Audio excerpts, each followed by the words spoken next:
একটা ছেলে একটা গুলি খেয়েছে, গুলি খাওয়ার পর তার বন্ধু যখন তাকে টেনে নিয়ে যাচ্ছে তখন আবার তাকে গুলি করছে, পয়েন্ট ব্ল্যাঙ্ক গুলি করেছে, আবার তাদেরকে হত্যা করা হলো।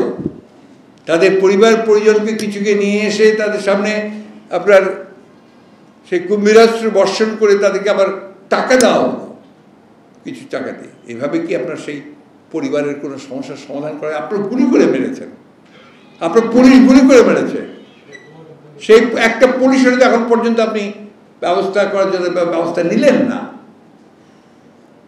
আপনার সাইদ রংপুর উল্টো আপনার তথ্যমন্ত্রী তার সম্পর্কে ইন্টারভিউ দিতে গিয়ে অত্যন্ত অশালীন অশ্রাব্য কথাবার্তা বলেছে, যা কোনো মতেই মেনে নেওয়া যায় না।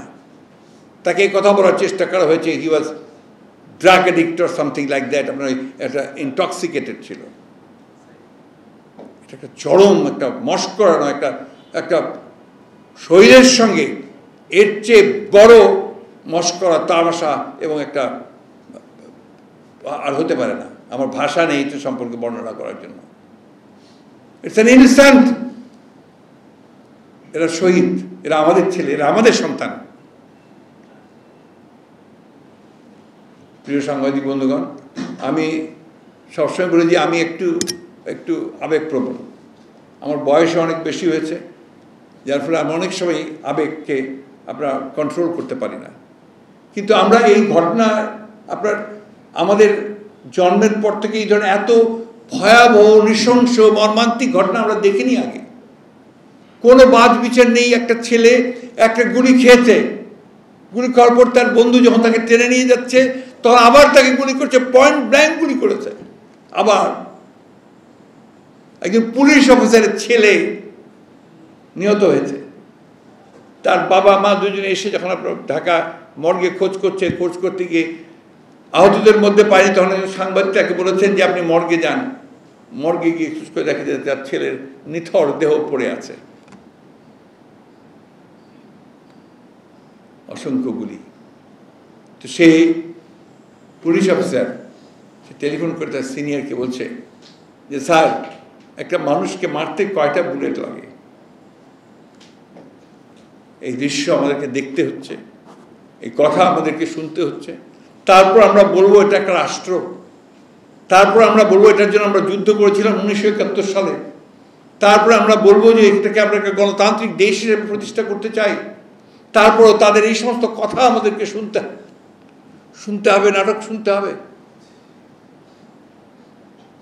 ছেলেরা তো বেশি কিছু চায়নি। জনগণের আন্দোলনকে কেউ কোনোদিন রুখে দিতে পারেনি। বিশেষ করে ছাত্রদের যে ন্যায়সঙ্গত আন্দোলন, সেই ন্যায় আন্দোলনকে কেউ কখনোই পরাজিত করতে পারেনি। আর এবারকার আমি একটা ধন্যবাদ জানাতে চাই নিউ জেনারেশনকে, নতুন প্রজন্মকে।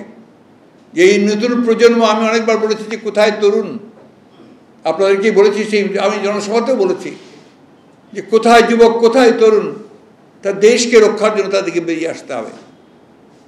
আমার আজকে হ্যাটস অফ টু দেম, আমার স্যালুট আমি জানাই তাদেরকে, যে তারা আজকে তাদের অধিকার রক্ষার জন্য তারা বেরিয়ে এসেছে এবং সেই অধিকার রক্ষার জন্য তারা রাস্তায় নেমেছে, প্রাণ দিয়েছে, জীবন দিয়েছে। এই প্রাণ দেওয়া, জীবন দেওয়া কখনো ব্যর্থ হতে পারে না। আবারও বলতে হয় যে বীরের এর যে রক্তস্রোত, বাইরে অশ্রুধারা, এটা কখনো হারিয়ে যায় না, কখনো হারিয়ে যায় না। যে সরকার একটার পর একটা ইস্যু তৈরি করে, সেই ইস্যুকে ডাইভার্সনের দিকে নিয়ে যায়। এখন আবার এটাকে তারা ওই একই আরেকটি তাদের একটা প্রজেক্ট। আমরা ভাই বহুদলীয় গণতন্ত্রে বিশ্বাস করি। আমাদের ঘোষিত কর্মসূচি, আদর্শ সূচি হচ্ছে আমাদের বহুদলীয় গণতন্ত্র। স্বৈরাচারী যারা আপনার ডিক্টেটরস, যারা আপনার জনগণের সঙ্গে যাদের সম্পর্ক থাকে না, তারা এই ধরনের সিদ্ধান্ত বহু নিয়েছে এবং এগুলো কি তাদেরকে নিতে হয় বিভিন্ন সময় বিভিন্নভাবে। কেন এতদিন নেয়নি কেন তারা, আজকে এখন নিচ্ছে কেন? এই জন্য তাদের অনেক যুক্তি থাকবে, অনেক কথা তারা বলবে। আমরা যেই কথাগুলো বলছি এই জন্য তারা আবার অনেক কথা বলবে, তাতে আমাদের কিছু যায় আসে না। আমরা খুব পরিষ্কার করে বলি যে আমাদের বক্তব্যে আমরা খুব পরিষ্কার। আমরা বিশ্বাস করি আপনার বহুদলীয় গণতন্ত্রে।